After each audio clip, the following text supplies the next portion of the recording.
How are you all going?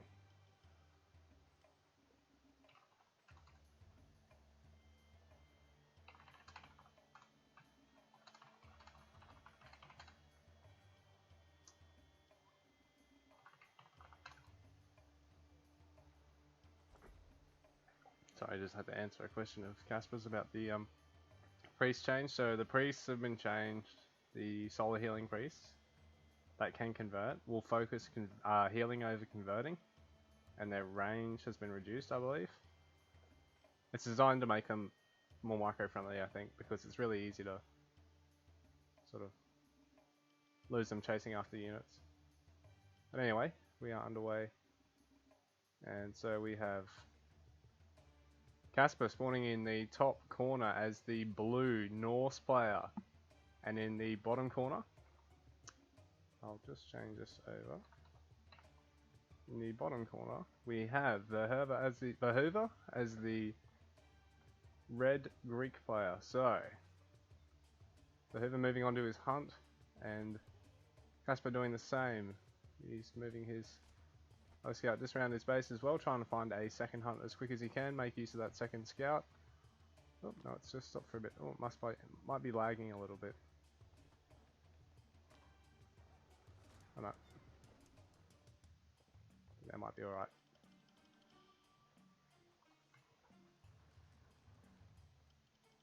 Okay, so we've had Casper call for a restart.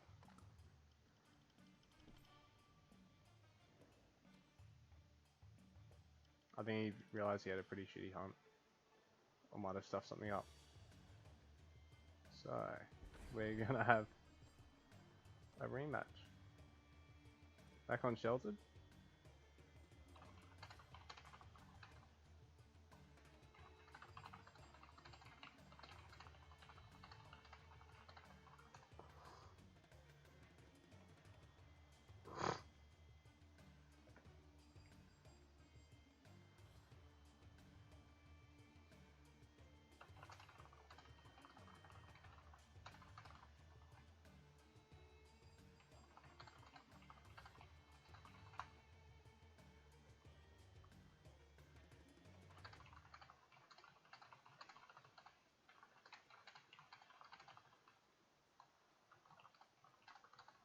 Alright, so I'm just gonna have to keep an eye on the chat between the players. Anyway. So Casper's just used a restart. It was a bit laggy at the start. I don't think he queued up his villagers, and his hunt was a pretty crappy placement, so he's opted for his restart. Oh, I've been showing me in game. Oh. Why am I showing my own stream?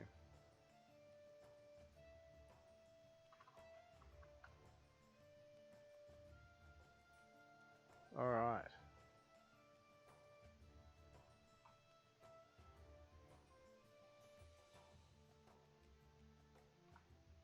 So we are back underway. We've got another Shelter Pass game, this time on a...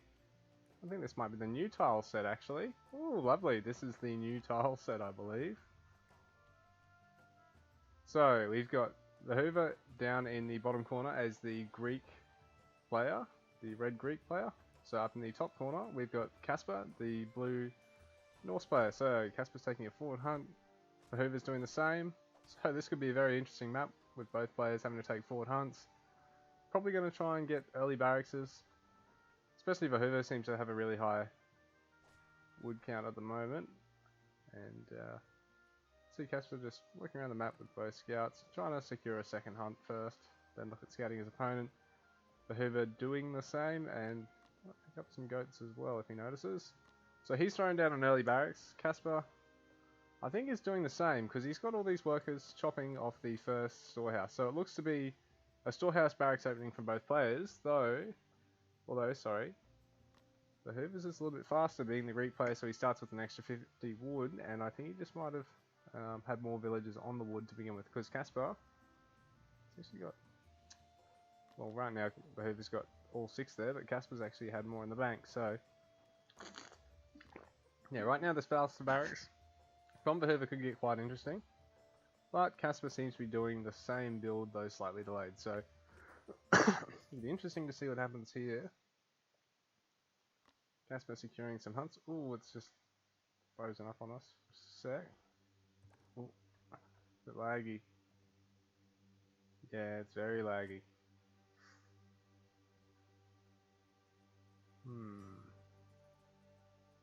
Little bugger. Not quite sure why it would be lagging. I'm not actually downloading or anything, so. So you see the first women being trained just about finished from the Hoover, who's actually doing a nice job of gathering all his goats amongst all his villagers here. And Casper hasn't actually taken his second storehouse just yet, I believe. He's thrown down the barracks and he's actually got the scout building it. That's building it alone, and he's actually pulled all these villagers back for some reason. So these goats have actually been stolen by the Hoover. Casper saying, my FPS, where are they? But it looks like both players are actually lagging, and not really sure how I can make it less laggy for both of them. 1, 2 spears heading across, 3 spears heading across for the Hoover. 4th in production. Casper's barracks is still only half built.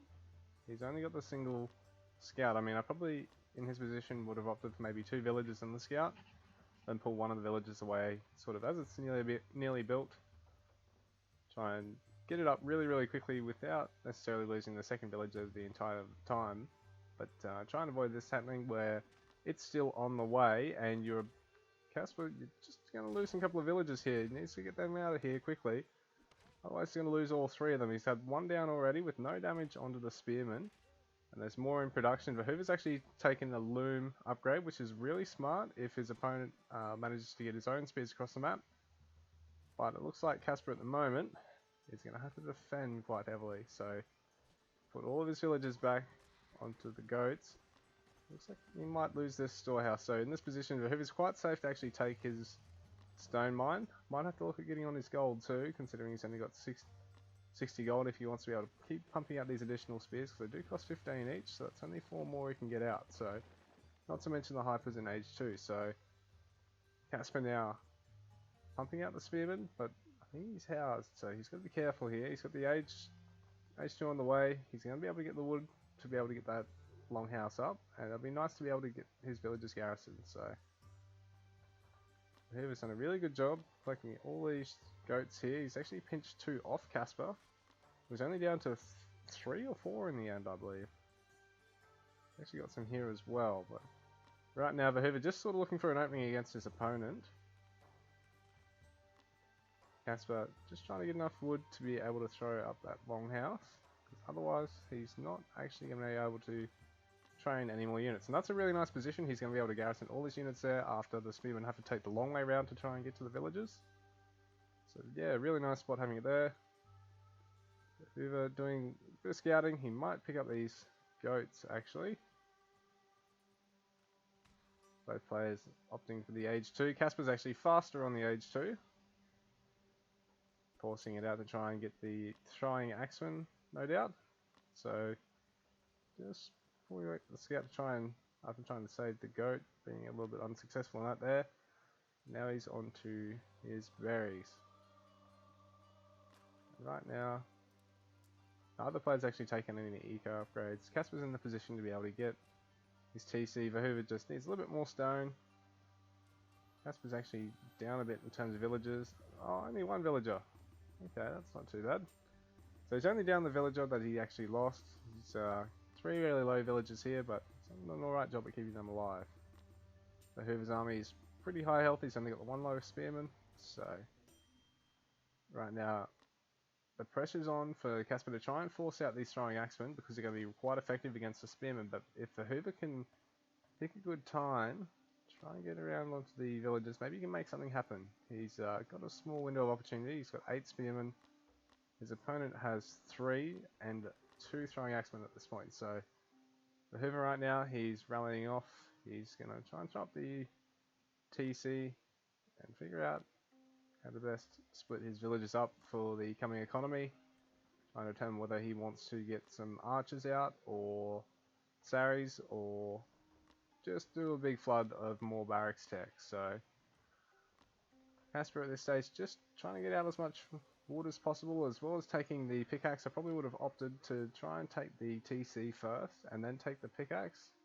I know I don't often do the same myself, but it seems to be the consensus amongst the high level players as to what to favour, because you do get a second TC up just that bit quicker. So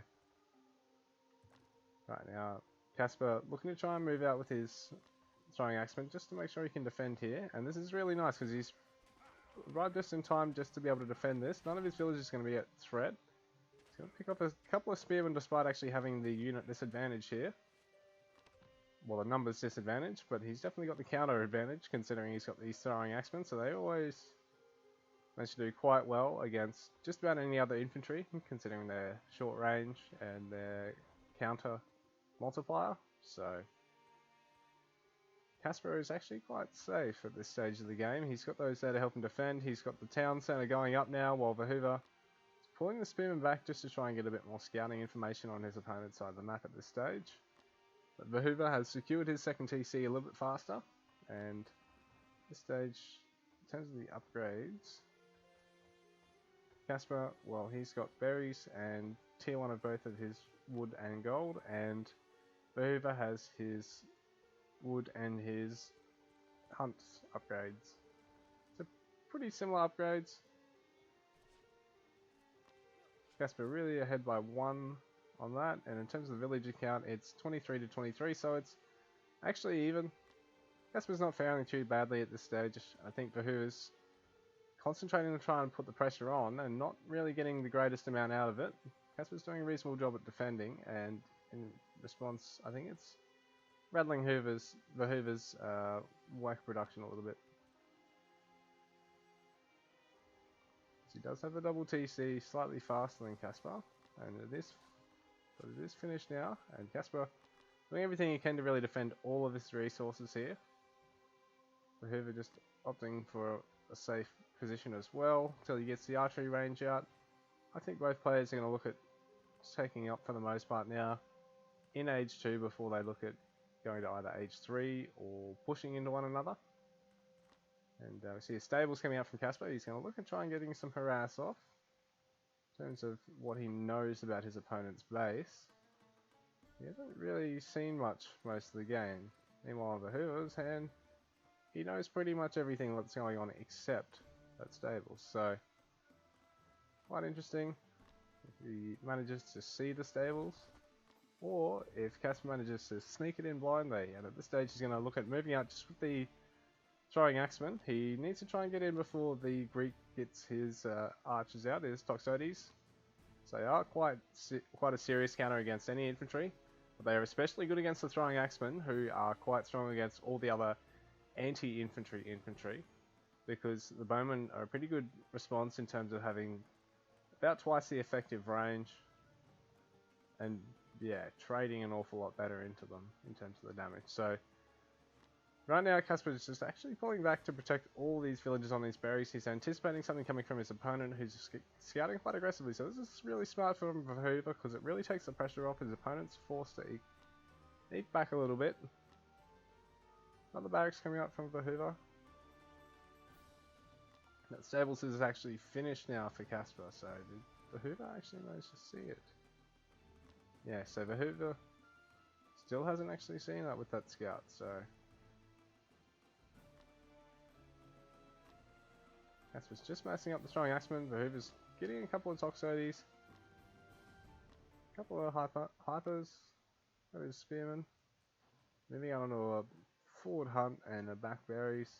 Casper is still wrapped up in his base at this stage. He doesn't really want to push out until he can get the harass out, I don't think. He wants to rely on the raiders on being able to put on the pressure so that then he can look at it expanding, but he needs to make it happen fast, because Vahuva's actually got an awful lot queued up right now. Casper only got the Age 3 queued up, doesn't have anything coming out of the other TC, has plenty of food, so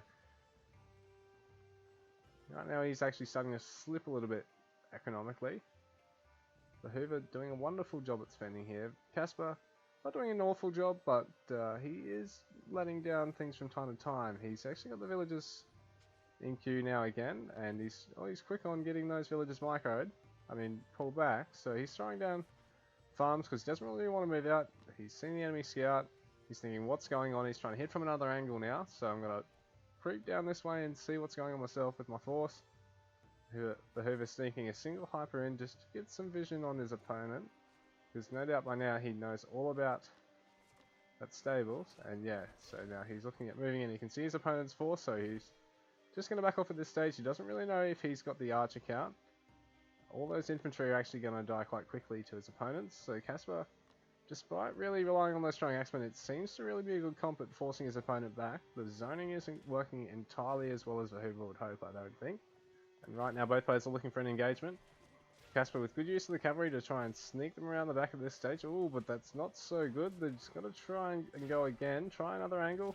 Keep pushing around the corner and he's sneaking around. The Hoover's infantry is caught, wrapped all the way around the back. And actually this isn't so good for the Hoover because all these archers are busy locked on the cavalry and the throwing axemen are picking them on first. And now they're picking off everything else. But, ooh, Jesus, that's an awful lot of archers coming in. They must have double archer production at home or something because, gee, that's straight back up to 9 archers and all the throwing axemen are falling down now, so ooh, the Hoover's early army is making it work. Casper's got a lot of idle villagers at home and he's forced to throw up everything. He's getting out conditioning to make use of both of the barracks and he's got the stables as well, but maybe he needs to get a range at this stage. Hoover is just slowly forcing him back time and time again at this point. Caspar has 38 villages, so Hoover's 52, so in this time Hoover's doing a much better job of keeping his economy going in the background.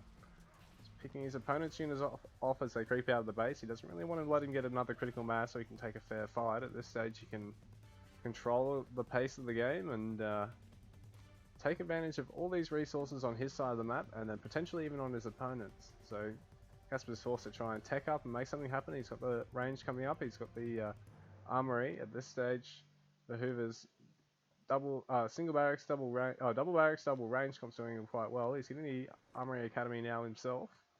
And both players are going to try and tech up at this stage. Casper's taking the wall on the back of his base. I might actually drop this back down. There we go. That's better, guys. So they're actually taking an age 3. He wants to try and get some peltasts to counter the skirmishes from the Norse flank. That's the thing he knows that they're going to be coming now. Try and keep his Toxotes in the best shape possible to try and lay waste to the wonderful Norse infantry. So this is a great fight to come and see between these two civs. Wouldn't be surprised if Caspar tries to ramp up his stables or even look at getting some war dogs out of his watchtower. Try and really make advantage of that. Right now he's actually looking at running some stables across the field. Just some damage to his opponent's economy himself. But this could get a bit hairy because without them here, all these 17 archers could get really snowball things if they manage to get a good hit on the workers on the army of Caspar without those cavalry. So right now, both players creeping into one another's base. Casper's walling up more along the back of his base. The Hoover hasn't really walled anything off at all at this stage. Caspar, I think he's lost his scout though, so he's just rallied them there for the time being. Doesn't want to throw them away. He wants to try and be able to take advantage of them, marking them well, but at this stage, opponent's actually creeping in. And the Hoover's just knocking on his opponent's doorstep at this stage, so here we go. Casper's only just seen the army as it pulls in, and the Hoover got a wonderful spot because Casper's army's over the other side of his TCs. But in the meantime, Casper's running his cavalry down. So this is some really nice harass, so he might be able to stop the expansion of the Hoover, who's actually pulling back. He sees the cavalry back at home, and he's managed to go, well, I'm going to have to try and fight this as best I can. I can't just run everything in, and he's going to try and pull everything out as well because he wants to avoid the double TC. Does either player have enough to defend here? So not really much at home for the Hoover, but Caspar, I think his force back at home might be just enough to push him back at this stage, but he needs to make good use of the skirmishers who are all the way at the back of the fight, and they're not really tagging anything here. And these throwing axemen are slowly falling to all the archers, so meanwhile at the back of the Hoover's base, it has taken a little bit of a beating, but there's not really anything going on with all these villagers. all the raiders have run into some defense from a bunch of hops, and both players are sort of forcing a bit of a stalemate here. Verhoeven's taken his third TC at this stage, and now he's forced to garrison a whole bunch of villages. 10 villages forced by Casper, so it's some really nice harass in the end. But I think he's just going to lose these cavalry, and he does lose the cavalry to the defences. But back here, that's really taken off the pressure back at home, so he can look at trying to take his third town centre himself. He's actually hit age 3, but at this stage, he's looking at just forcing out some more units to try and defend with, because he's a little bit worried. He's on his toes, he's a bit behind in the score, and I think he knows he's got to make sure he's got enough to actually defend. But in saying that, he needs to try and play greedy enough to be able to catch up, so perhaps it's already snowballed for him, but in saying that, there's already a marker going up. His opponent hasn't actually taken one, so not too bad of a play by Casper, who's slowly trying to claw it back economically, but that's a big force from the Greek player. Verhoeven's done a wonderful job at forcing out the units. Casper's still only on the 2 barracks and the 1 range, 1 stable. Verhoeven, he's got not a lot more in production himself, but he's slowly getting more armories. He's got the academy, which is going to be quite nice. It means he's going to be able to get faster research, and I think from there he's going to look at getting the discipline skill. So there's another TC at the back there just to defend that gold mine. Both players are playing it quite defensively. They don't want to throw the game away at this point. I think they're both going to sit back until perhaps they can afford siege.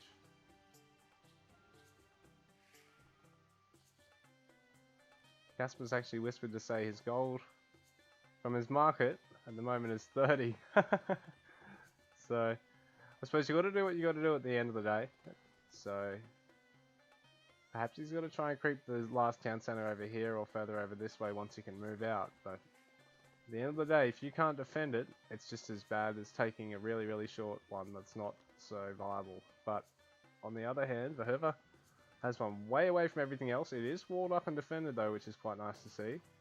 Casper's gonna, he's even taking the upgrade. He's just taken the upgrade that's just kicked in. So really good play there from Verhoeven. He's going to force siege out or cavalry from his opponent to try and deal with this to actually be able to get at the market line. There's nothing else really going to be able to either break through this or sneak through quickly. So he's doing a wonderful job at defending.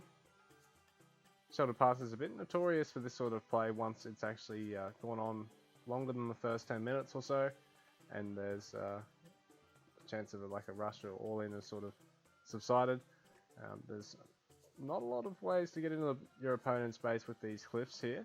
Realistically, there's only going to need to be 2 small walls in the middle there from the Verhoeven to completely wall off, and Casper likewise has really only got to wall off 4 places also himself, so really strategic position both players can take. But at this stage I think Casper's just looking at expanding his economy as much as possible. Verhoeven's doing the same, but there's a big population lead from the Greek player. He's actually got 88 villages compared to 59 from Casper, so that's actually quite a big lead. They can really, really snowball from here. There's not really a lot Casper can do without trying to pick a lot of those villages off and trying to get his opponent down on a low amount of resources from here. So, and he has to play it smart too, because if he falls behind in his upgrades or his village account from here, I think it might be game over. His opponent's nearly maxed out right now. It's got 175 population and 102. Quite a big lead, and he's pulling 16 villages. I think there's going to be a forward fortress go up somewhere. So this may be it. Casper's again going to have another go with the cavalry though. Be useful, but he might look at backing off. I haven't actually seen anything come out from his opponent, but just backing off for the time being. He might not go for the other side actually, so Verhoeven in the meanwhile just maxing out his age 4 eco, just getting the last couple of upgrades, motor holes to get some guard towers, his masonry to get some health on his buildings, the train time upgrade so he can remax a hell of a lot faster, so really eking out his position over his opponent. This is quite nice macro play from him. Verhoeven doing a wonderful job at macroing up. Casper, he's responding with more barracks. He's trying to expand his production as best as he can, but he is floating a lot of resources at this point. He's still getting some upgrades, still getting some more units, but he's well behind his opponent in population, and it's going to be quite costly for him. He's not expanded out to the best of his capability economically, because on one hand it's one thing to gain the resources, but it's also another thing to actually spend it and make it an investment in your units on the field. So right now he's doing a not too bad of a job at putting pressure on his opponent, because the Herva's eventually going to have to look at responding to this, throwing down even more walls, throwing down towers, or pulling units, but he could also push in, and I think that's why Casper's pulling away. And there's actually there's some prods come across to defend, so not too bad of a play from Herva, but it's not too many as well. Casper's pulling back in anticipation for that, doing a little bit of harass, but I'm not sure if it's really effective. The Herva's just solidifying his position in the middle of the map now, and it's going to be pretty much impenetrable for the next couple of minutes. His third tier of walls on this side have just about finished, and as well on this side, and there's some stables coming out from the Greek player. Getting another armory, so he's actually taken the 3 armories. He's going to try and force out a lot of upgrades. He's actually only taken the 2 tier 1 defensive upgrades at this stage, but I think once he gets his economy rolling in Age 4, I think he's going to look at massing them all up, try and force out the tier 2 and tier 3 upgrades as quick as he can as a response, because he does have the population built up. He hasn't really been building up the resources. Casper, on the other hand, even though he's not fully populated, he does have quite a lot in the bank, so if he manages to keep this army alive, he might be okay here. He's got to be careful though, because that fortress is going to really require him having siege himself, and right now he doesn't have a fortress, and the Norse player, they can't actually get a siege workshop. They are restricted to having the fortress. The Greek player, on the other hand, they can get a siege workshop as well, which works out to be a bit more cost effective. You don't actually have to lock up the stone. However, just with the cavalry here, but a little bit close. His opponent actually knows about them before they're coming in. But he's going to manage to get some villager kills anyway, so this could be quite big here. He's already got the villager lead at 99 to 65, and he's picking off more. He's forcing 15 to actually garrison, and he's going to force some more. He's going to get some more kills. Killing off the Norse player's scout now. Killing off another last couple of villages. The Norse player forced to expand up the other side of the map. Casper's caught on his toes, I think. He doesn't really have enough the cavalry to actually deal with this, I don't think. And his own cavalry are just milling around his base, trying to make sure nothing else is coming in. So the Saris are doing a wonderful... the prods are doing a wonderful job in the Sari of getting all these kills, and he's managed to get a whole bunch of worker kills. It's 99 to 64, and he's forced 12 villagers still garrisoned from his opponent. So wonderful play from the Herva, who's really forcing it out from his opponent. He might even get this caravan 10 health, all these units streaming in to try and catch it, but they're just too slow. He might even pinch this last caravan.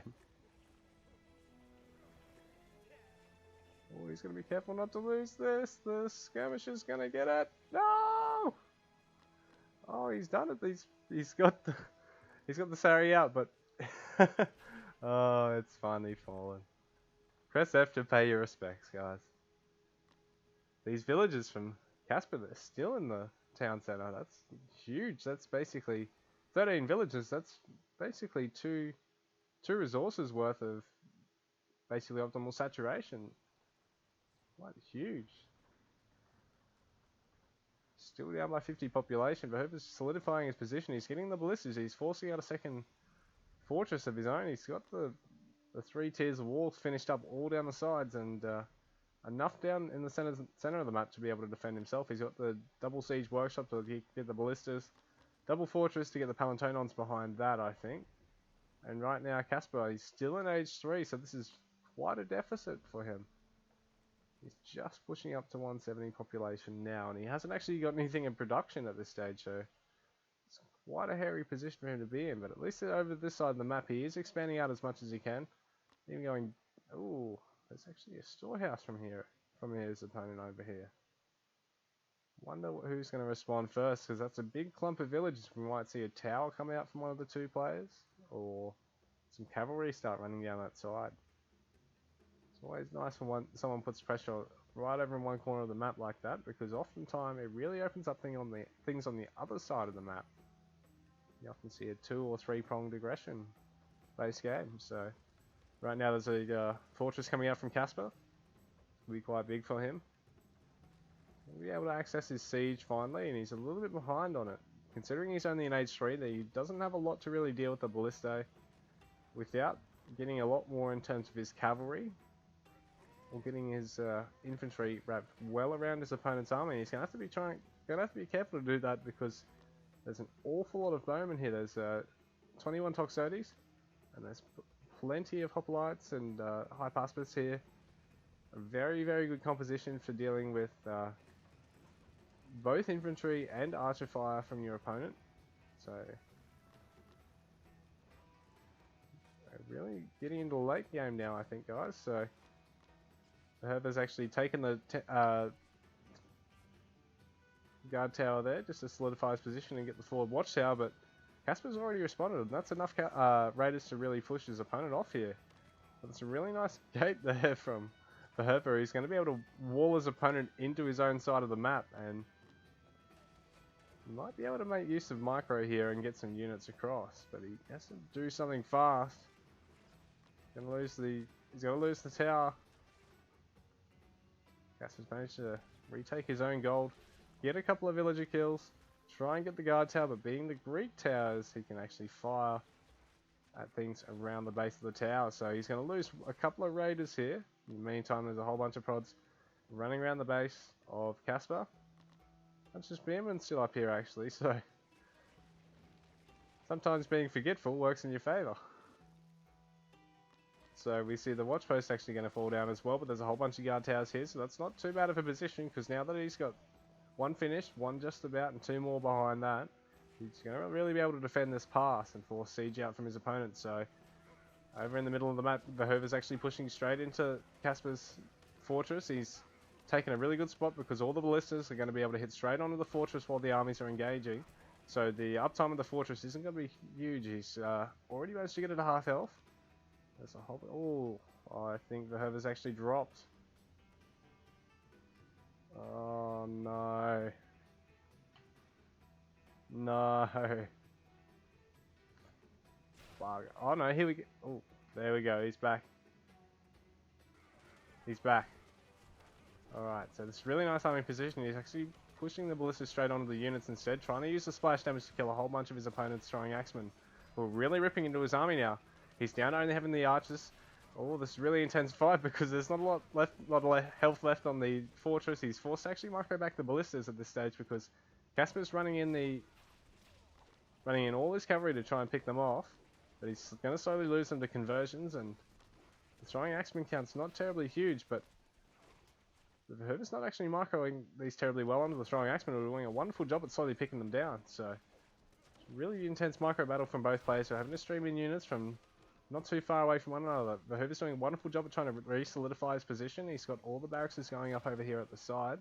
Meanwhile, Casper himself has expanded on his own tech. He's got another couple of barracks himself, trying to force out the throwing axemen as fast as possible, but I don't know if he's got enough here. He's going to lose his fortress, and his opponent doing a wonderful job at continually pushing into him. He's still got the 2 ballista left. He's about to lose one of them, but I think he might have enough here to really be able to push into his opponent's base. He's really opened him up.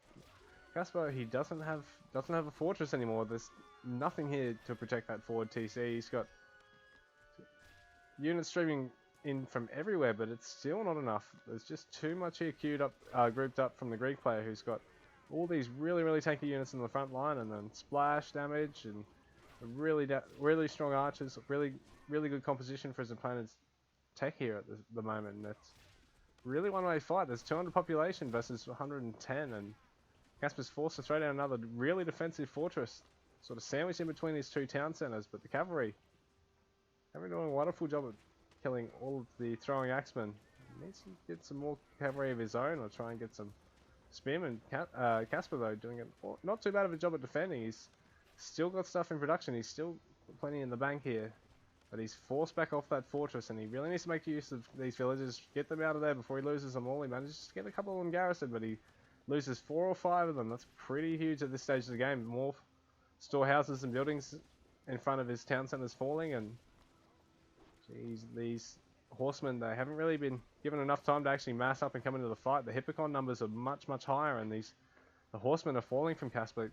Hippocons from the Hoover are doing a wonderful job of picking them off. There's Ballista Fire in the first town centre of Casper now. He's got nothing in production at this stage. He's got plenty in the bank, but nothing in production. He's just under that much pressure to try and make use of what he's actually got out in the field, but everything's falling at this stage. He's losing all of his stuff back in his base. Villagers going down everywhere. He's down to 46 to 97 from Verhoeven, so Verhoeven's just lagging out. I'm not sure if he's going to be able to make it. He wants to try and finish this one before he lags out. I think he's got heaps of upgrades in queue. He's got heaps of hoplites in queue, but Casper, he's got heaps of throwing axemen in queue, so this could get quite interesting here, but he needs to get some more siege, I think. I mean, get some more stables, I think, but GG.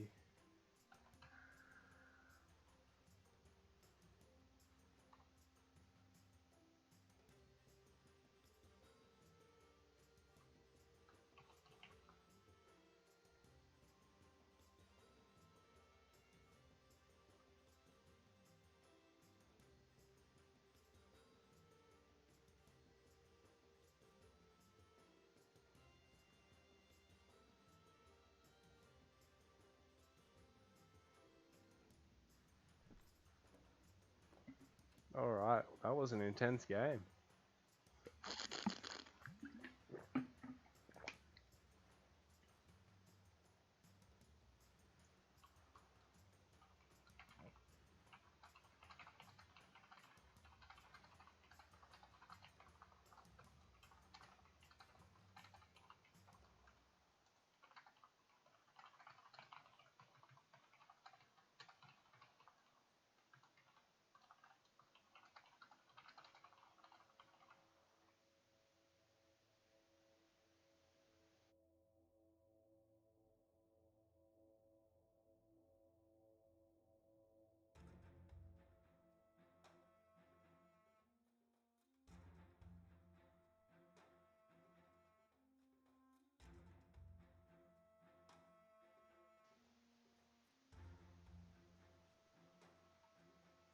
Yeah guys, we'll be back in a couple of minutes.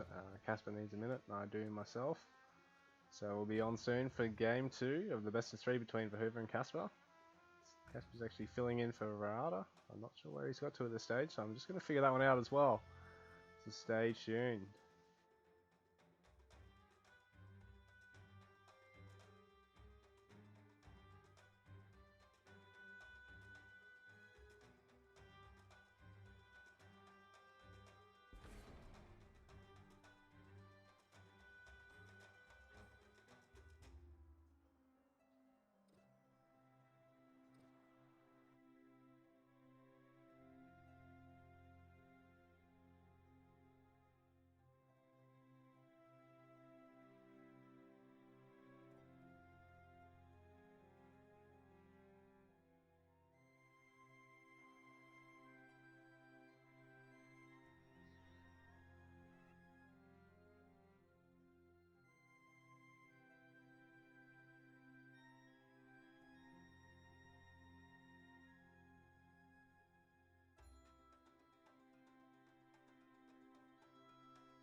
Alright, we're back on.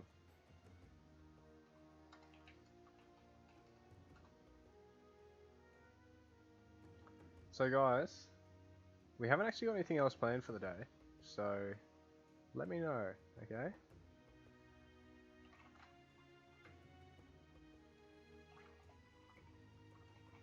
Just signing into Twitch myself now. Come and take part in the action. Who am I kidding? I am the action. Nah, just kidding. You guys the action. I just cast it.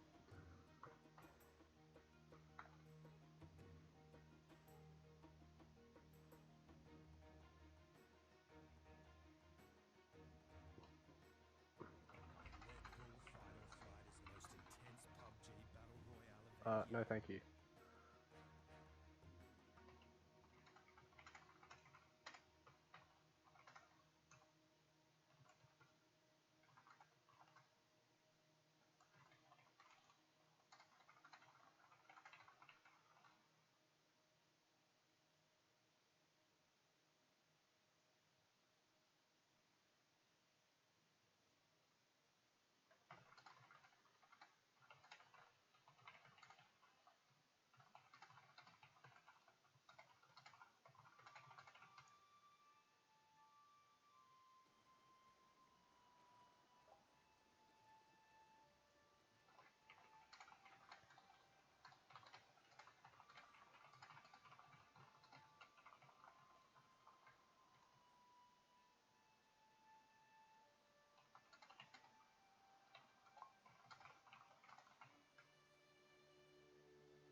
Alright guys, sorry about the delay there, so just sorting out getting Casper back in.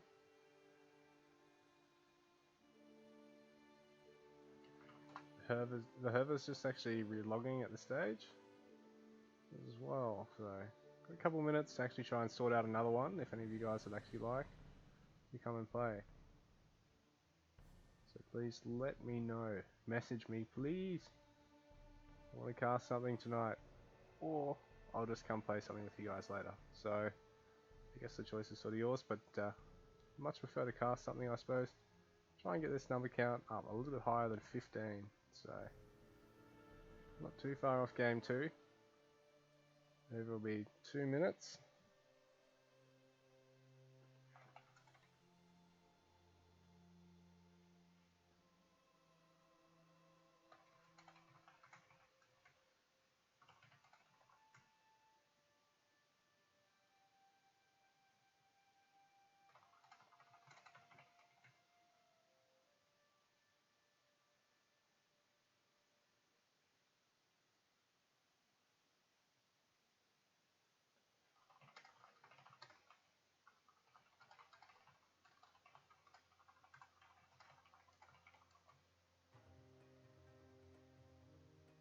Wonder if Dak's still free.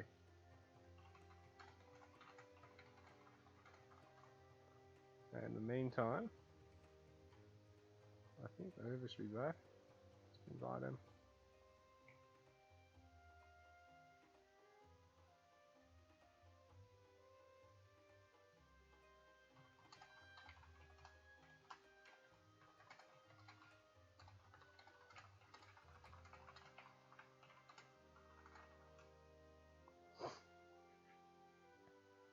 Alright, so Dak would be up for another game, if anyone would like to play him.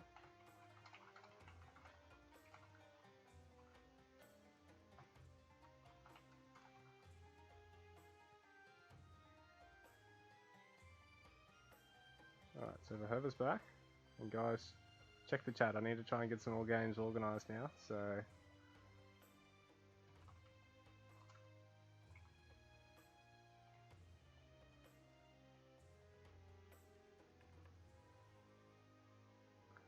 Anyway, the Hoover's back, so just about to get underway, guys. Game 2 of the best of 3 between Hoover and Casper. So we've got a GVB coming up, if it'll start on us. Here we go, launching mission.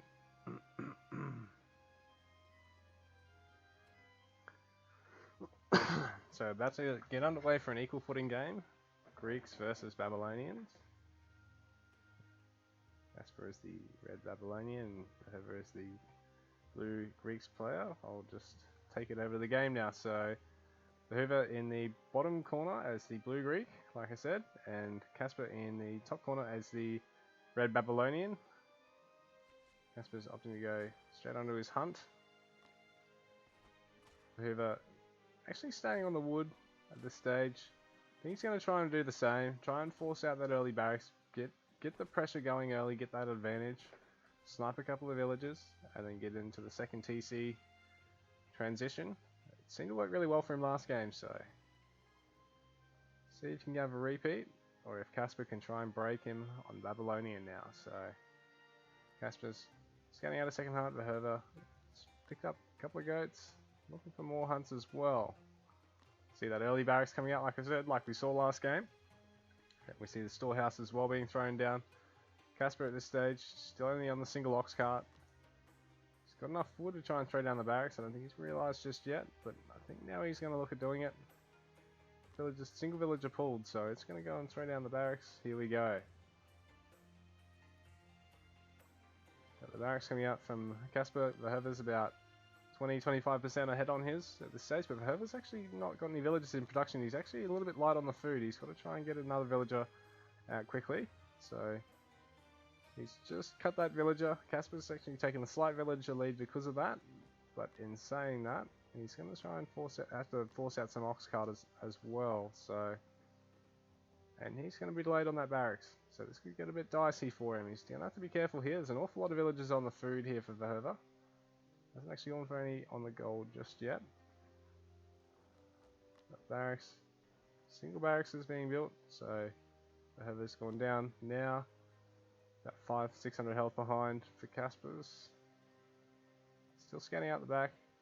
Unsure if he wants to try and take on the walls yet, because it does actually cost you a lot of health on your scout to try and take on 2 walls at once. And it's going to essentially force out the healing ointment upgrade to be able to take the hunt at this stage. So finally decided he's going to bite the bullet and do it. Meanwhile, his opponent right now has spears coming in. He's got 1 in production, 1 heading across the field. He's got the scout in position to try and figure out everything going on in Casper's base. His own barracks is only just finished now. There's a spearman on the way, but it's a little bit later than his opponent's, obviously. Casper's actually expanding out over onto this hunt as well. He lost 180 health on the scout, so that hasn't worked out too badly. Similar amount lost on the scout, so it's pretty integral to keep them alive because you can constantly get more and more information for only a 1 population unit. Really effective compared to having to get stables units, although Norse have the benefit of having 2 scouts plus being able to use war dogs, so they can take advantage of that. With the other civs, when you lose your scouts, you're really forced into having to use either infantry, which is the same amount of population but are going to be slower, or use stables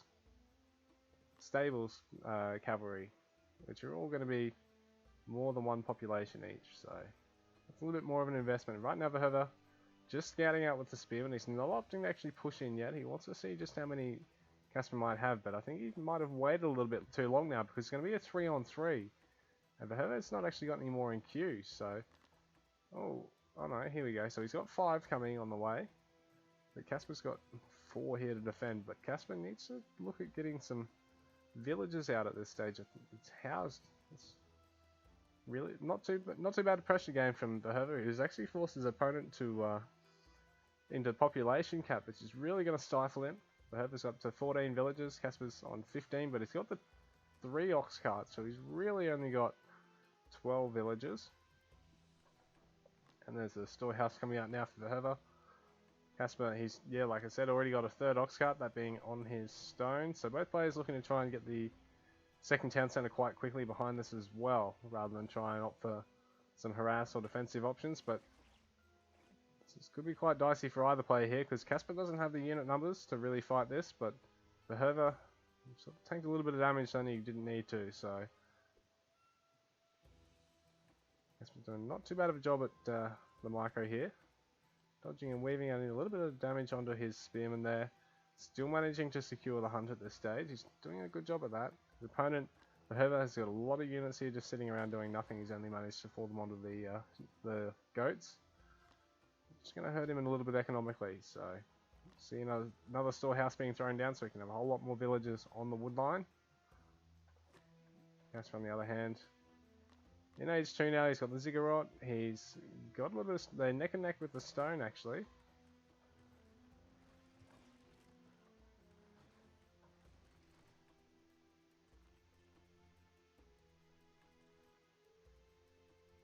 Yeah, so see more goats being taken. Casper is also doing a little bit of scouting around this own side of the map, try and figure out what else he can try and take relatively safely, because both players have got a reasonable spear count here with 4 versus 5. So it's enough to do a little bit of damage. You can't just work a pull to try and defend against something like that, because you're going to lose 3 or 4 of them if the aggressive player is being active with the spears and microing them. So Verhoeven's doing not too bad of a job at securing vision all around the map. Casper having to defend the hunt quite heavily. There's a town centre being thrown down for Verhoeven. Casper's also throwing down his slightly later. He's pulled the ox cart back just to go on the gold mine. Good economic sense there. He's paying attention. He's even moved around to being closer to the workers rather than having to interrupt them. What a good blow. Go Casper. So anyway, we see Verhoeven. Also really smart play. He's got 3 positions all along the wood line to really eat away at it. Well, he can follow that up with about 3 or 4 in the next row in front of that as well. Quite safely because he's within range of the 2 town centres. Going on to the gold mine now himself, try and get some H2 units, H2 Ecotech, H2 upgrades even potentially, but we already see a quick archery range coming out from the Babylonian player. Archery barracks versus just the barracks so far from Verhoeven, who's just getting the wood now. Casper's actually opted for the saw tech, so able to chop a lot more efficiently now, maybe even get up a good economy behind this. A little bit late on that second town centre though, so I guess it is sort of even though he's taking a bit of an upgrade lead, so to speak. Oh no, Verhoeven is catching up. Verhoeven's actually going to be taking him a little bit more in terms of economic upgrades. He's taking pickaxe now as well, so that's 3 economic upgrades over his opponent's 1. 2. There's more spears coming out now from Casper. He wants to make sure he's not going to see any early cavalry from his opponent.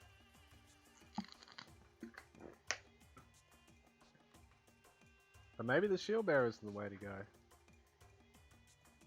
considering their price.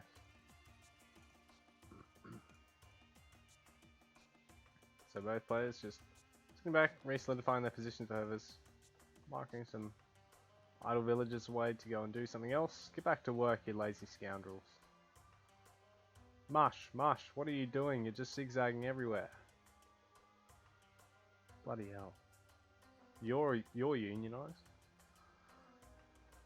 So anyway, we see another archery range getting thrown down.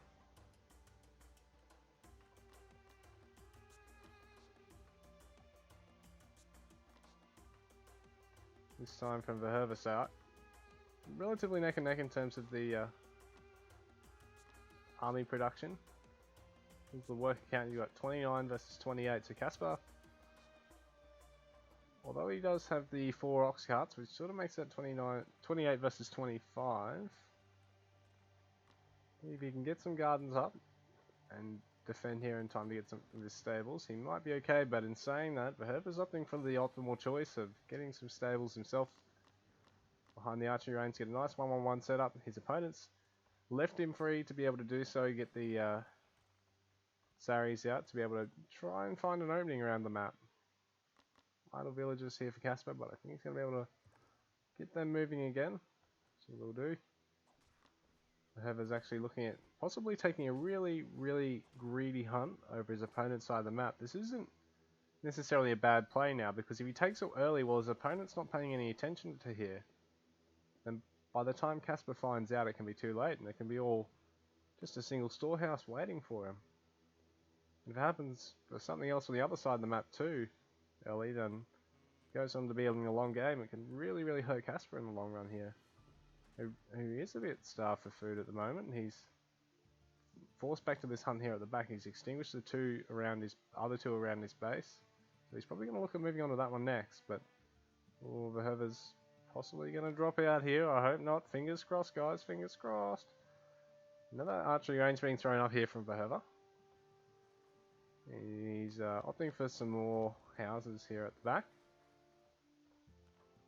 Try and give himself a nice bit of vision, bit of a wall against anything coming from that side. Can be a little bit risky, but I suppose he's going to probably look at pushing up with some walls around the middle of the map later on too. So just got a forward force here to try and help defend. And just massing up some stuff.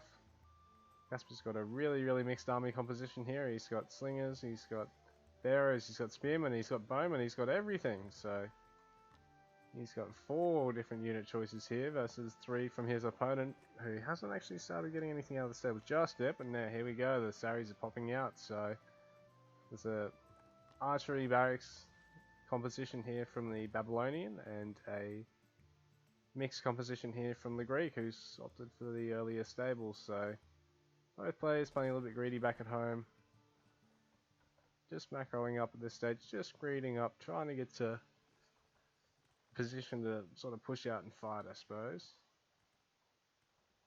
Casper's actually opting for Chisel, even though he's got 460 stone in the bank, so he's got enough to throw down a town centre. Does he want to try and leapfrog into age 4 quickly, or does he want to go into age 3, take a town centre and a couple of forward fortresses or something quickly? Quite interesting seeing the Chisel, even though he's already got 500 stone in the bank. Meanwhile, his opponent, Verhoeven's only got 1 stone gather at this stage, but he's taking the early wheelbarrow tech, so it could also come in quite handy.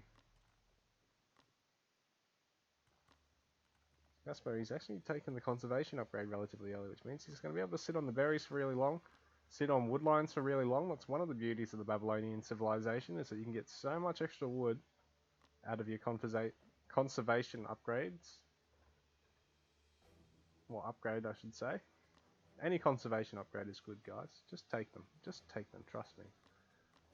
Really risky house placement here from Verhoeven, but I think he knows he might be able to put the pressure on here to the point where it's not going to matter. But if Casper's smart with his cavalry, he might be able to make something work. He's only just opting for a couple of lances now, so a little bit late on the stables, and he's opting for the armory as well. Now look at pushing out into his opponent. Verhoeven's only got a fairly small force here of 20 units versus probably closer to 30 here from his opponent, so well, this could be costly. The couple of units already falling, a whole bunch of infantry, and all these slingers, if they manage to get onto the bows. Ooh.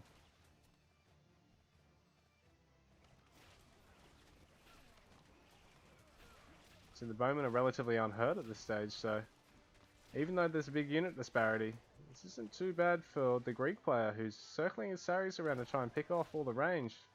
He's going to be able to come in from every direction against the range at this stage, but it's just managed to force him back now with the infantry of his, who had the initial unit advantage, and Verhoeven's forced to really fill up his queue and spend everything he's got.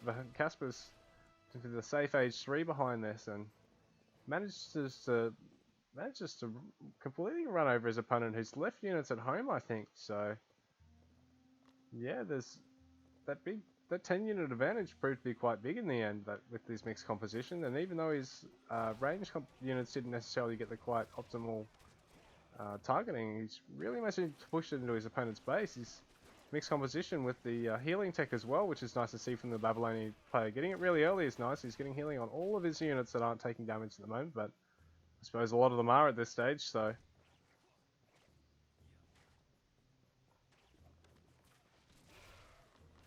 nice positioning here from the Greek player, who's really forced back into his own base. The Babylonian player doesn't have anything actually in queue to follow up now. He's getting a whole bunch of upgrades, a Pierce upgrade, a whole bunch of bearers, a whole bunch of lancers, so this isn't too bad of a composition to follow up, but it's not careful, he's going to lose all these ranged units pretty much for free now. So the Greek player, Verhoeven's got a really big bunch of Toxotes here, and the Saris here are just melting through the bowmen, so all these Mush. So we see another range getting thrown down from the Babylonian. Meanwhile, down over here at the Greeks' base, he's still creeping up further and further away with these houses. If there's some siege or some cavalry that comes through that can be quite costly in the late game. So both players still only on the second town centre. Casper has got his age 3 though, so he's in a position to take it, but I think he's just trying to force out whatever he can at the moment. He's got barracks, he's got archery ranges, farms going up at this point. Really needs to make use of that age 3 though and get that third TC up, I think. He's safe enough to do so, so it's only costing himself at this stage, so the Hoover on the other hand, Sari's moving around the other side of the map, splitting away from his army, so it could be a little bit hairy if he doesn't manage to get anything with them in the meantime, and Casper pushes in, but Casper actually got a lot of forces himself at the moment. He's sort of thrown away that big archer ball, and that's pretty much been it so far. He's only starting to really flesh his army out now, but he's taking the third TC. Hoover's about to take his own soon, I believe. He's just thrown his down, so despite getting a much earlier age 3, his TC is only about half its build time faster, so it's going to hurt Casper a little bit. He's not too far behind economically though, so if he's smart with his villager pools here and his army pool, I think he could be not too bad of a position here, but he's going to be quite careful with these gardens as well, because he's going to lose a couple of villages right on the edge of the range, and the Saris are going to force a big pullback from about 15 villages. The gardens are in a really precarious spot too with the Saris right there. And one or two of them might go down now. Oh no, they're forced to back out, but the Lancers are wrapping round 2, so all these low health Saris, they're only just faster than the Lancers. He really needs to be careful with them here. He's sort of squashed himself into a corner to try and pick off the villagers, but he does manages to get out. Nicely done by the Greek player. He's managed to micro those out the back of the Babylonian player's base. He's got an awful lot in production now. The Babylonian player has sort of eased off his villagers at 70 versus 54, so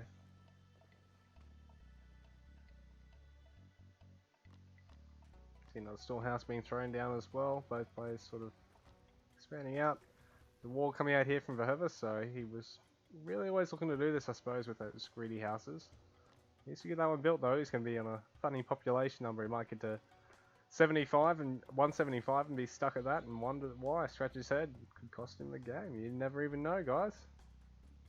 Never can pick him in these ones.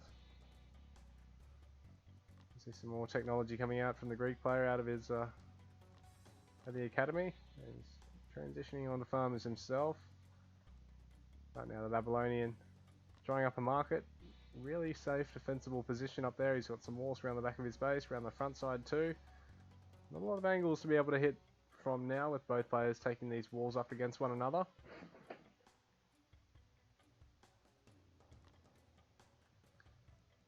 Is really opening up the age 3 economy though. I think he's getting himself in the position to be able to take a lot of tech, and he's taking a little bit of tech too.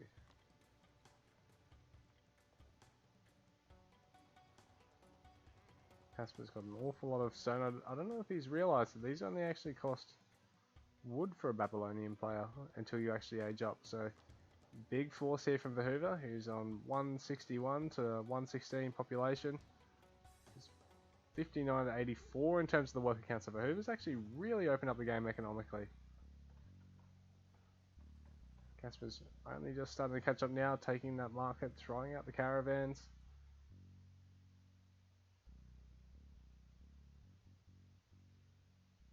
Bit of a lull in play at the moment, both players just sort of playing it safe for the time being. A fortress being thrown up by Casper right at the back of his base. Sorry, right at the front of his base.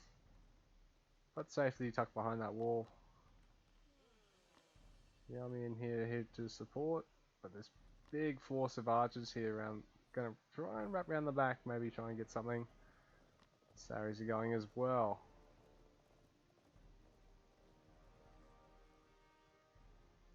Big force from the Greek player though. He doesn't actually realise it still isn't built yet. What's going on? Come on guys, it's Wednesday.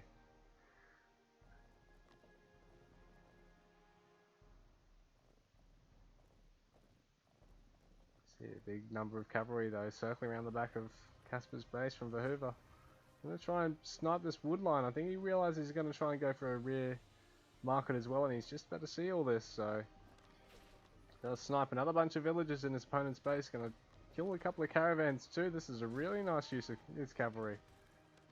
The Babylonian players just got the mounted archers in, who are still a bit slower, even though they're stronger in the fight than the Saris. I think they are a little bit slower, and the Saris really focusing on the all the economy of Casper at the moment, which is been a bit of disrepair. So it's 66 workers to 92. So he'll be getting some big wins here because his opponent's going to have to try and replace all these villagers.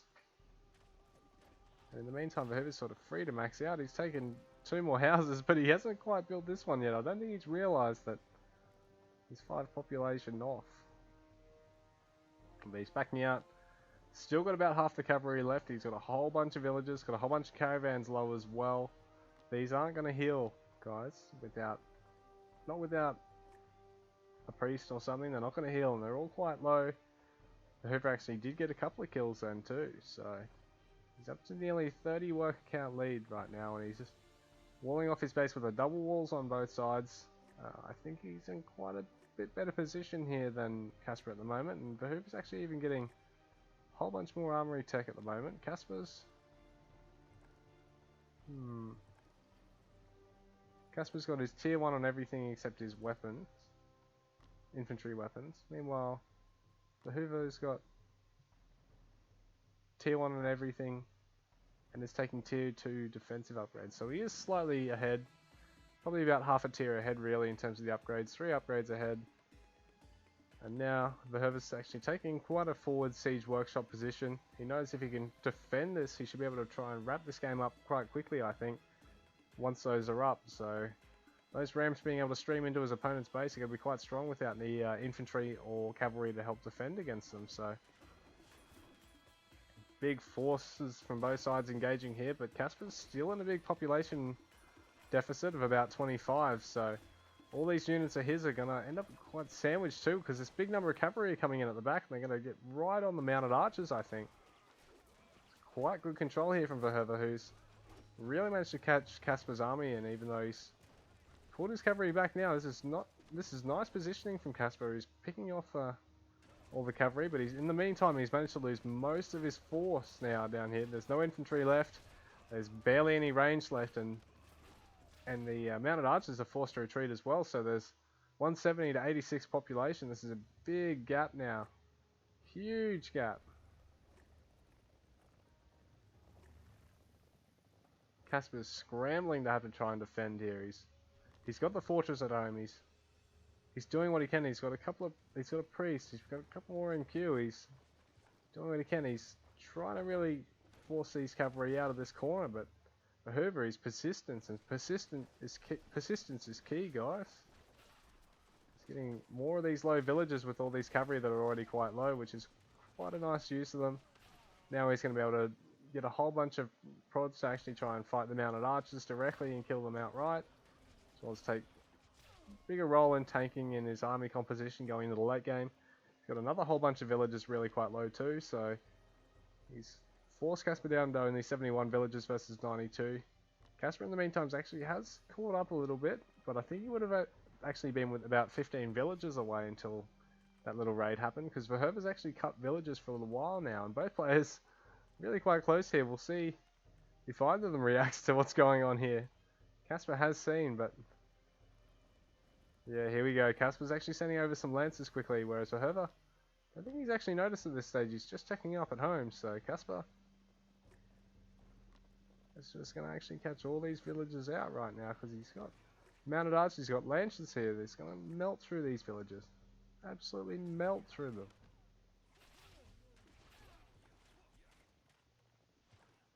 In terms of like a stat, like VPS, I suppose, if you would, villager per second, that was like 3 villages per second, man. That was crazy. Really nice snipe there from Casper, who's managed to bring the worker lead within 15 now, but has he got the cavalry to be able to defend his own here? Oh, this is quite laggy too. I'm sorry, guys, I'm sorry. Oh, he's got a couple of villages slow, but he's managed to get them all out, I think, but the cavalry numbers. All the lances have fallen. There's only a couple of mounted archers left too. The Greek players done a really wonderful job of massing up the Prodmos behind this. And the fortress is having to do all the defensive work here. Another batch of production facilities being thrown up here for the Greek player. Another 2 stables, another 2 barracks. Really nice forward position, got it walled off as well.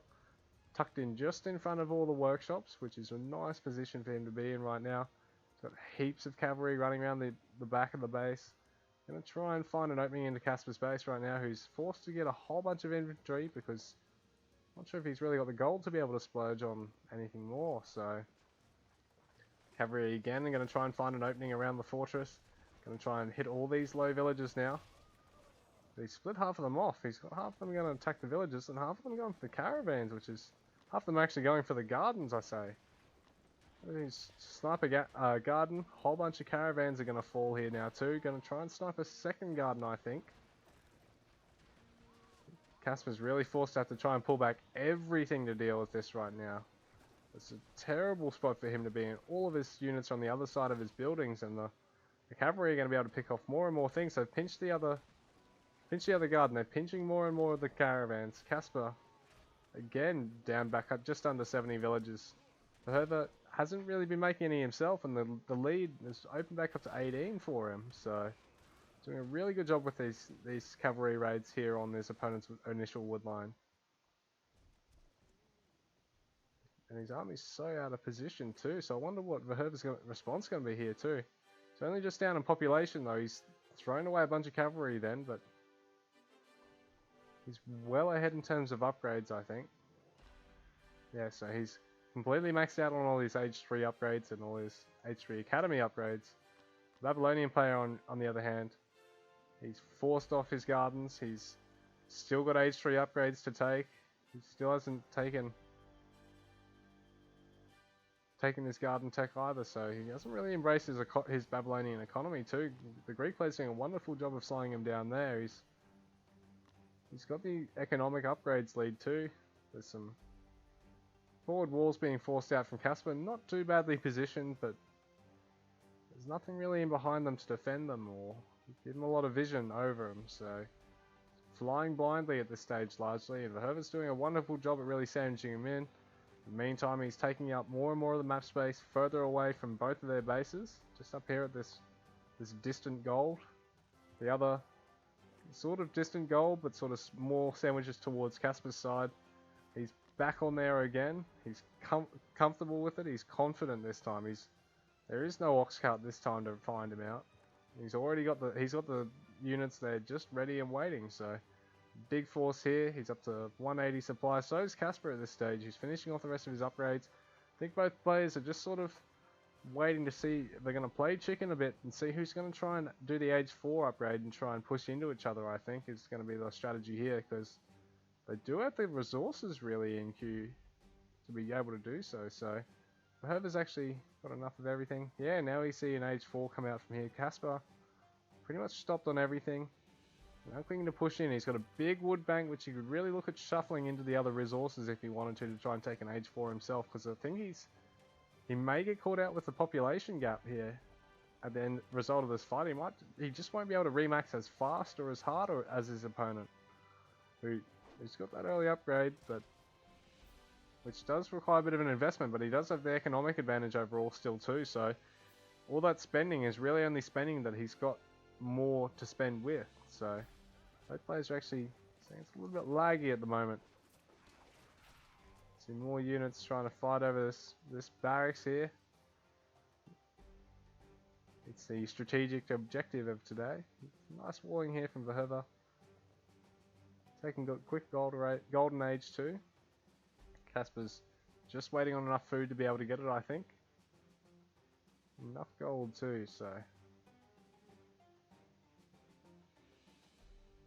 So the age 4 upgrades coming out from Verhoeven. The town centre, I don't know where it is. Not sure if he's, here we go. So the 4th town centre coming out for Verhoeven. He's even got his saddlebags out. There's no caravan upgrade as of yet. from the Babylonian player. He's still got to get age 4 to be able to get his, so he's a little bit slower in terms of that gold income. And it's not quite a nice of a position, I don't think. And he's a bit segregated into the corner of the map. It's going to really come down to the fight over this gold mine, I think, because that's where the Herbert's really going to be able to bleed him, I think. There's going to be walls coming up here. He's going to be able to creep further and further up, try and push through there before the fortress finishes. But there's a really nice force here from Casper, and there's plenty of shield bearers here to tank through all the range damage. All the range here. I need to be careful. Good mounted archer positioning from Casper, who's come in just in the last minute just to save the day, pick off all the Prodmos, and small population advantage right now for Casper, who's doing a wonderful job of forcing the Greek player to hover back.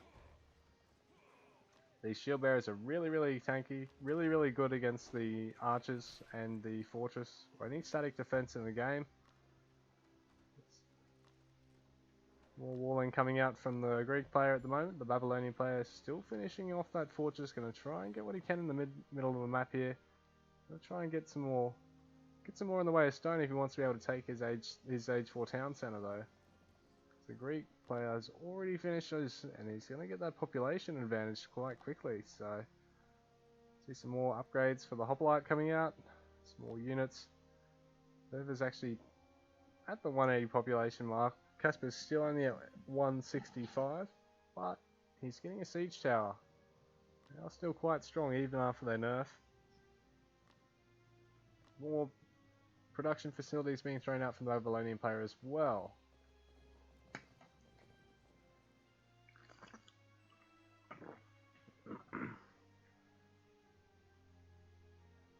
This is really been a bit of a slow one now. Both players are just sitting back saying, I'm going to play a bit of chicken now. I'm going to see if I can eke out more production facilities and spend a little bit better than you.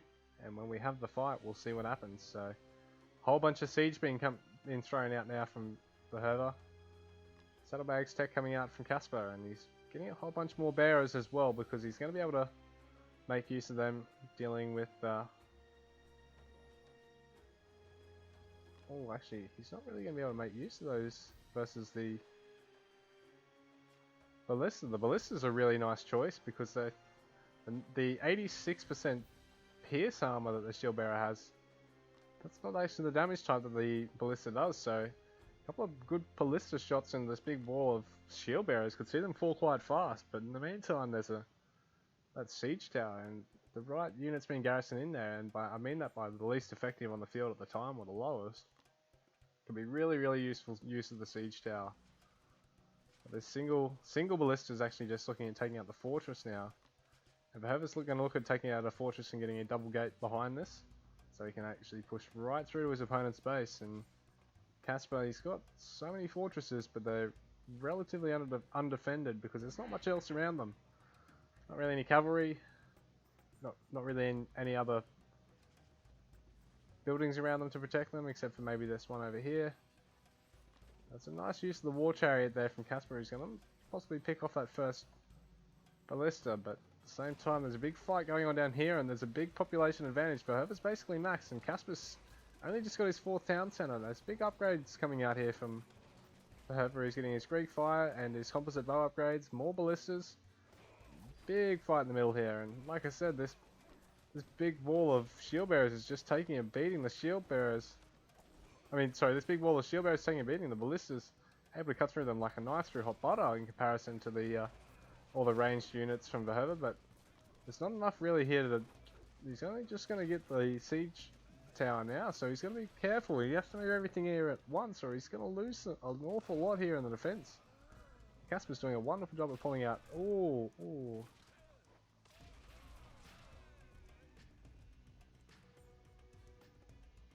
Greek fire kicking in is really hurting.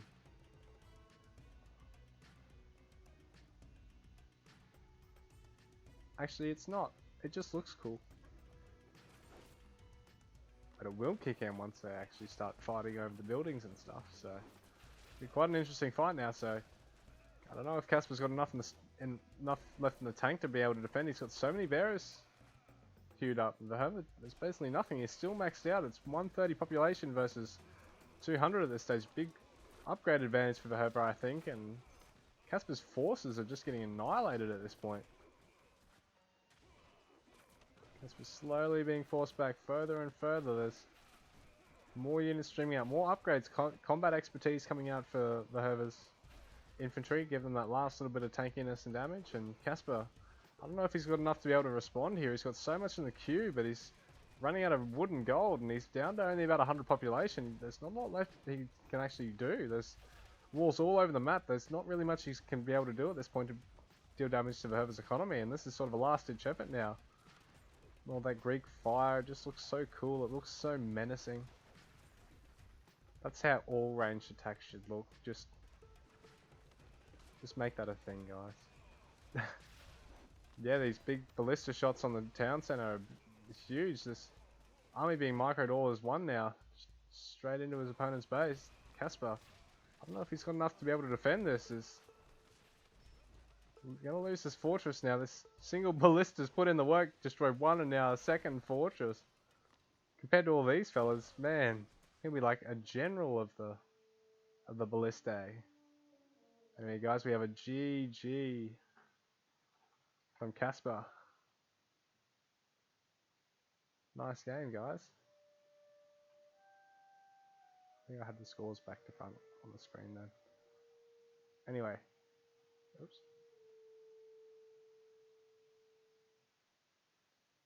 Yeah, we have a GG. Big score difference from the Herba, I think. Once he got going economically and with those raids on this side of the map, he was really able to open up the game for himself.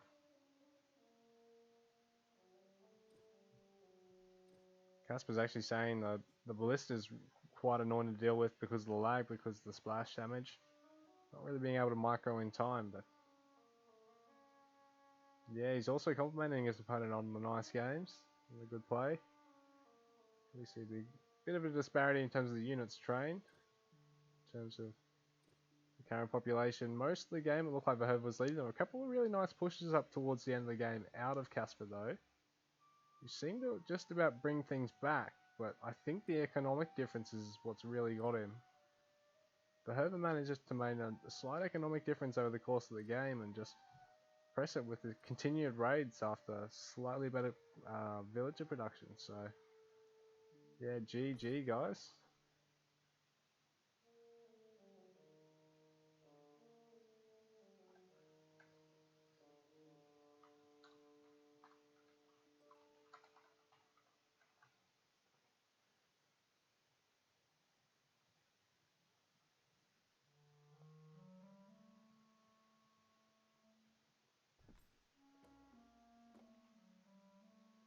Yeah guys, that sort of brings this one to a close, so I guess I've got time to really, do one best of one. Otherwise, I might just come PvP myself. So, I guess all the choice is yours. Be happy to do either. That was a really nice game to watch and cast from both players. I'm half tempted to go and see what this event's all about.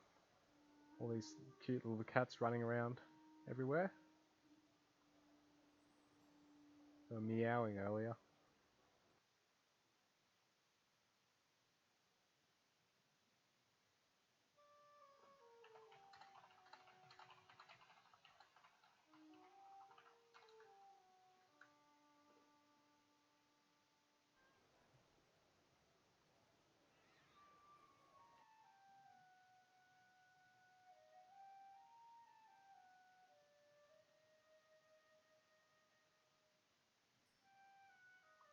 Alright guys, does anyone want to go on the attack with Dak?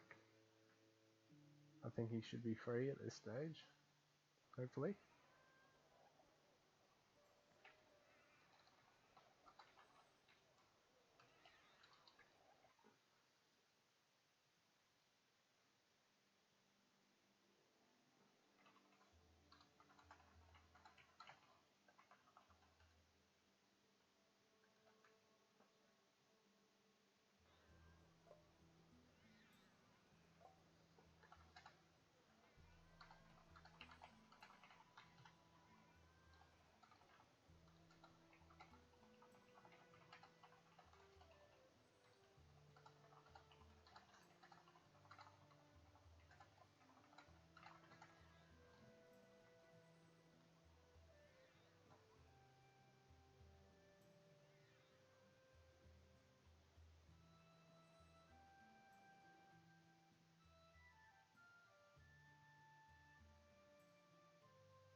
Alright, well, we might have Alzeros versus Dak, I think.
Alright guys, I might go for a quick break.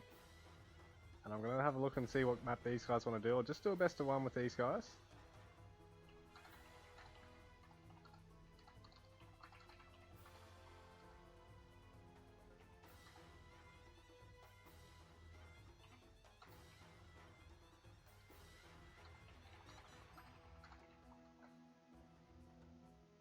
Yeah, I'll be back in just a couple of minutes, guys.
Alright, so we're back on, guys.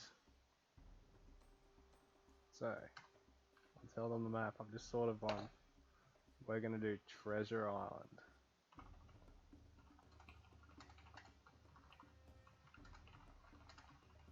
Actually, I'll just leave them with a bit of a question. Mountain Crossing or Treasure Island? I'll see what they pick for a Celt versus Celt. It's going to be a quite interesting game. Quite rush.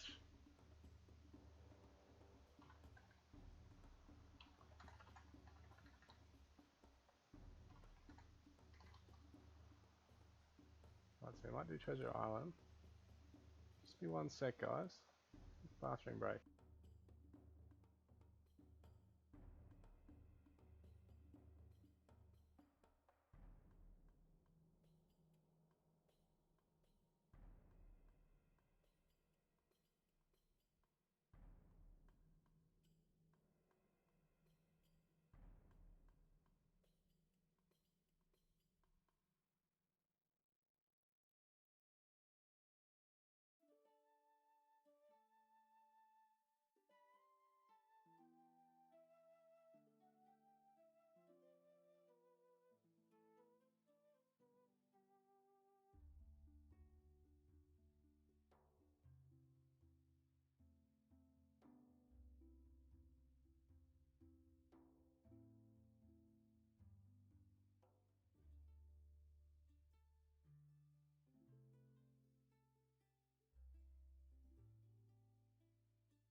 Glory to the Empire!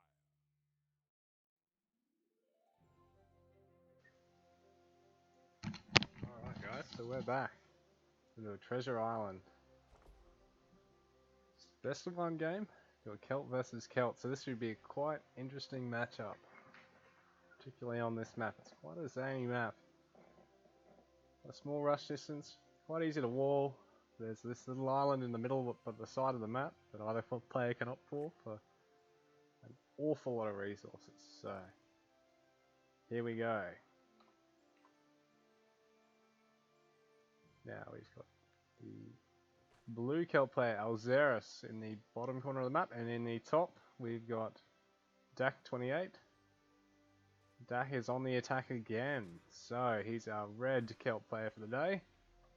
Both players looking at taking a forward hunt on the map.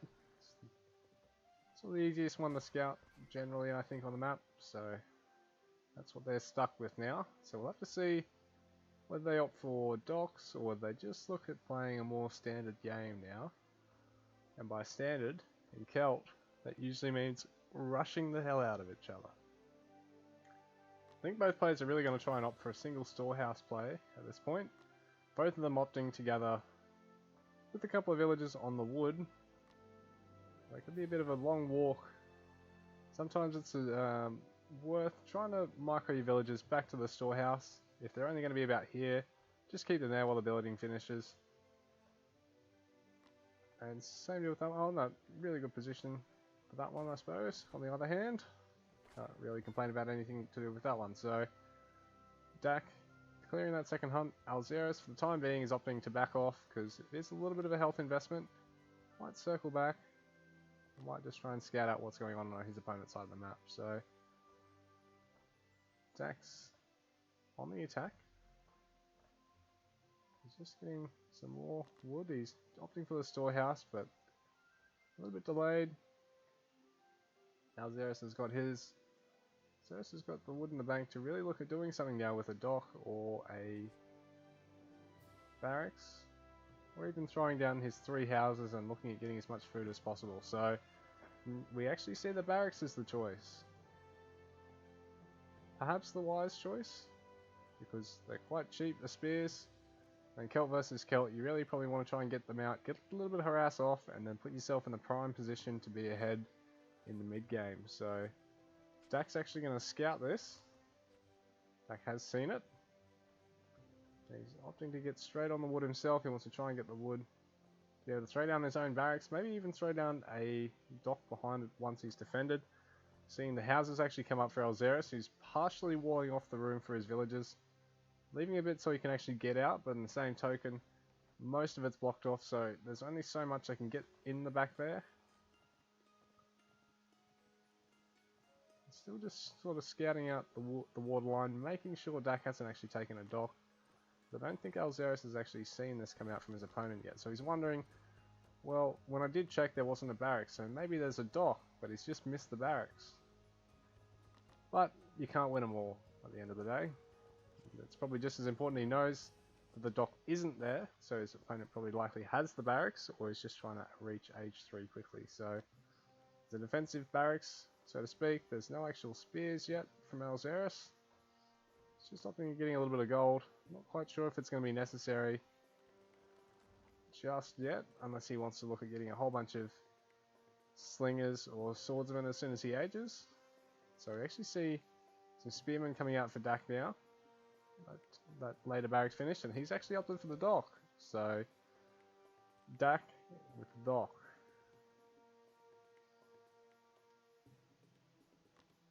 He's got 2 spears. He's actually got the 3rd one. A couple of villages more in production. Just hanging off the spears for the time being. Alzeris well ahead in the stone count at the moment. He's halfway to having the town centre, so to speak. Both players are still just in age 1. Dak's getting some more out of that dock in a sec, with a couple of fishing boats going to pop out soon. Alzeris, on the other hand, sticking with the hunts, taking his 2nd hunt right now. Dak's actually opted for his 2nd hunt and moved straight onto it, missing 2 of his elves at this point. So Dak seems to be in a slight lead at the moment, so it's 19 villages to 19. Dak's actually a fair bit ahead in production, I mean in terms of total population. He's got those spears and he's got the dock as well. The fishing boat. He's going to throw down a 2nd dock as well, try and make best use of that as he can early. His opponent's not pressuring him at all, so perhaps it is the wise choice. And Alzeris has actually got much quicker age 2 timing. Going to be able to make use of really quick 2nd town centre, I think. He's got the wood, he's got the stone, rolling everything back. Leaving one just on the stone, I think, maybe just to try and get some early upgrades behind this as well. He's going to put this 2nd TC quite a fair bit away now, quite near the water. Actually, he opts to bring it back to help defend his wood line. Not too bad of a choice. He can defend the stone and the wood quite easily there, defend the houses. Meantime, Dak, he's got the 2nd dock built. Sorry, I'll go to Alzeris' vision. And Alzeris, he's seen the docks. He knows they're there. He knows he's got to do something about them quick, or do something on the land quick. Because that's a really snowbally position to be in. There's an awful lot of resources here in terms of food. And there's always 2 gold and 2 stone that spawn there. And it is big enough to fit a town centre, a fort, a little bit of production, a couple of houses, and wonder. So you can actually just about hold off a game and win on that island. There was a game between Recon and Erie, I believe, so, recently that came really down the wire with, I think, Recon beating Erie with 6 seconds to go. Really phenomenal gameplay. But anyway, guys, we see Alzeris with his own dock. He's going to look at possibly trying to attack here.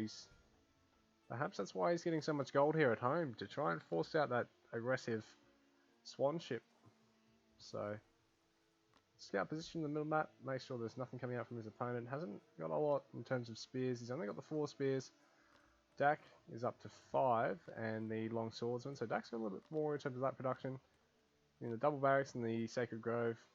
Getting a swan ship of his own, just to defend, because he knows his opponent's actually seen it at this point. So that's not too bad of a choice at this point. Now he can run this over here.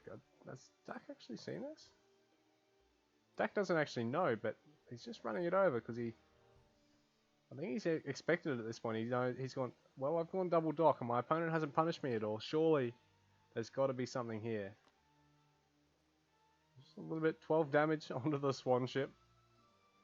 I don't know if Dak's actually realised. Maybe he's running the unit down. So, more spears being trained up for Alzeris. A couple of economic upgrades as well, but the swan ships are actually going to be able to wreak havoc on the dock, and he's only got the one here, so Dak's actually got 2, and I think might be in the position to even throw down a 3rd, so it's quite hairy for Alzeris now on the water. He's going to lose this fishing boat now too to Dak's Swan ships. So Alzeris getting some houses back at home. He needs to make something happen. He's got all these spears here to defend. A little bit more in terms of them than Dak, but Dak a little bit better eco at this point. He's got the double dock and it's well secure.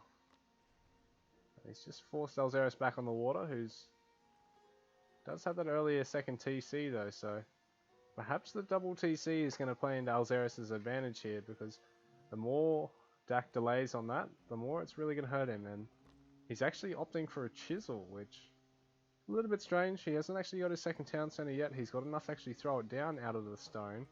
He needs to get more wood, and he can cancel that, get it a little bit more wood, get all the gatherers there, get the wood, get that second town center up as soon as he can, because he's really going to throw away that economic advantage he's got unless he does so, because Alzeris has got 2 villager production there, although that could be quite costly for him as well, and he really needs to keep up that 2 villager production to be able to take advantage of it. These spears are only just getting seen now. I don't know if Dak's actually realised just yet. Dak's throwing down his great wall. The Great Wall of Celtica, as he always does. All the way across the map. And these spears, they've been noticed by him, and his mixed composition should be able to do a reasonable amount of work to them, because these spearmen are going to just die quite quickly to the long swordsmen, who've got a much stronger multiplier against infantry. So Dak not losing a single unit there, Alzeris losing all of his early spears, so not a good position for him to be in at this stage. He's not got the water at all, and Dak's going to probably look at securing it, I think. He's going to move the Swan ship down, move both of them down to try and take advantage of it.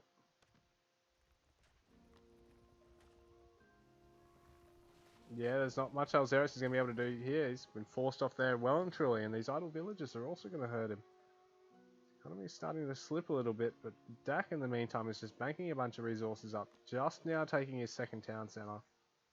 Been a bit of a slow game economically from these players. Dak has, well, one thing that you can compliment him for. Both of them seem to be quite ahead in terms of the economic upgrades by this stage.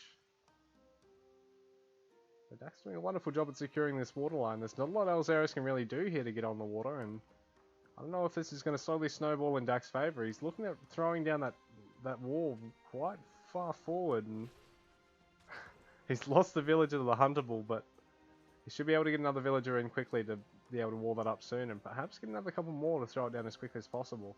Because a single stretch of wall that far is actually relatively hard to defend versus shorter segments of wall, backed up several times.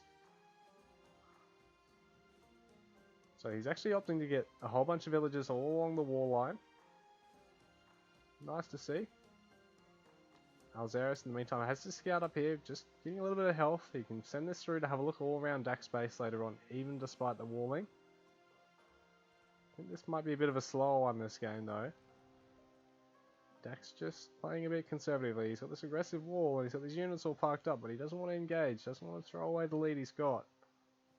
Wants to eke out a bit more out of the water. He's even got the upgrade for his fishing ships. I don't know if Alzeris has actually managed to finish in time or if he lost the dock. But this army of pure long swordsmen actually, and the single druid, the hero druid's going to keep them all alive at once. Well, I suppose it is quite an expensive unit. Ooh, he needs to be careful with these. They've sort of overstepped the mark here, and now the druid's caught right up in the line of fire, and he's going to be one of the first to fall, I think. He's going to lose the druid relatively quickly, and that's not so good for Alzeris, because Dak's double druid are tucked right away at the back of his army.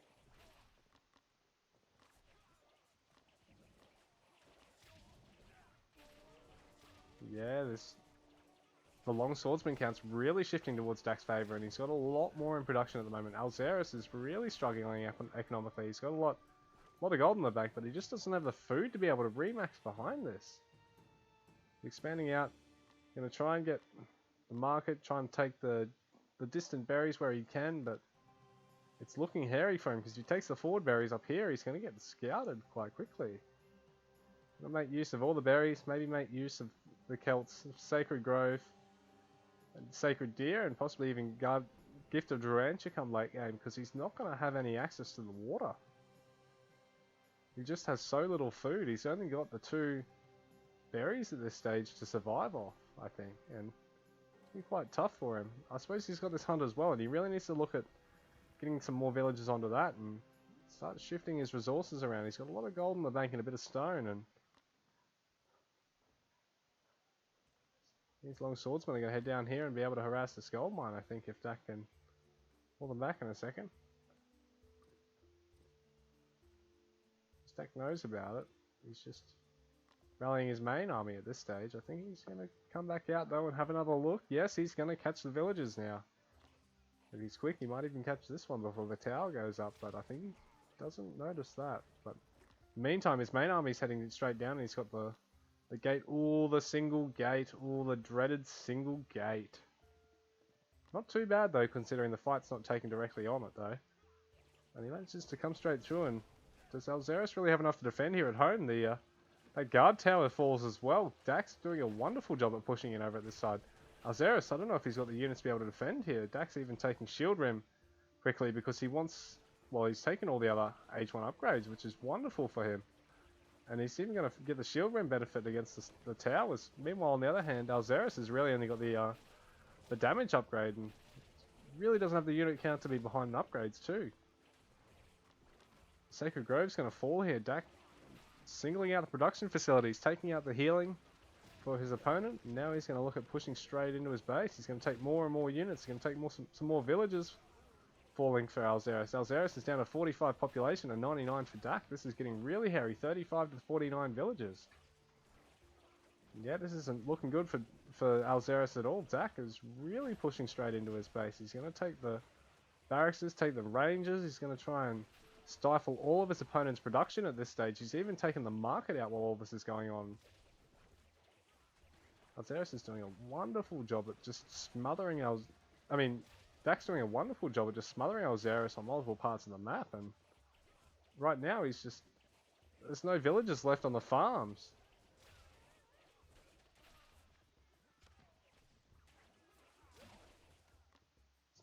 He's taken the market, he's taken all the food villages. There's not much left for Alzeris. GG.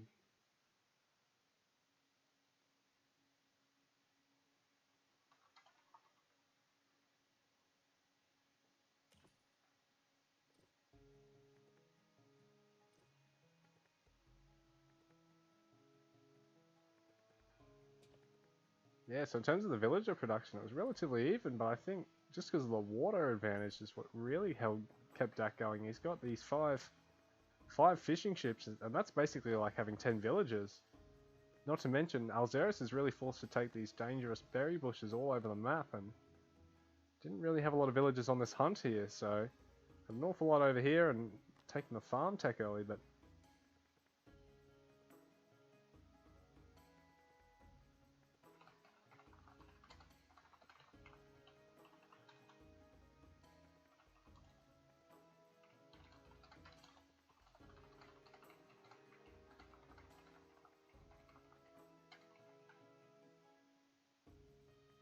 yeah, that's a really nice CVC game there from Dak. He's the idle villagers. Alzeris did mention that he did feel that he did a bit worse on it, and he has for a little bit there. He had up to 15 at one stage. Dak topped out at about 12.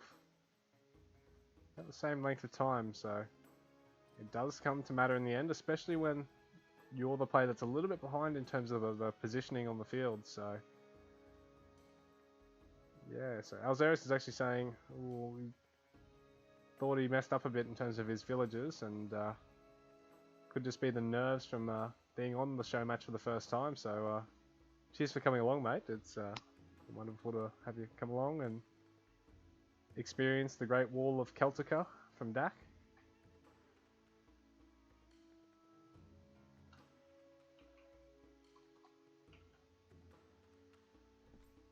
Yeah, guys, thanks for the game. That was really fun to cast. But yeah, guys, I think I might have to call that for a night. About 2 hours worth of casting now. I think I've just about had it. Have to look at trying to organise some more games for next week rather than trying to have to do so much on the fly, I suppose.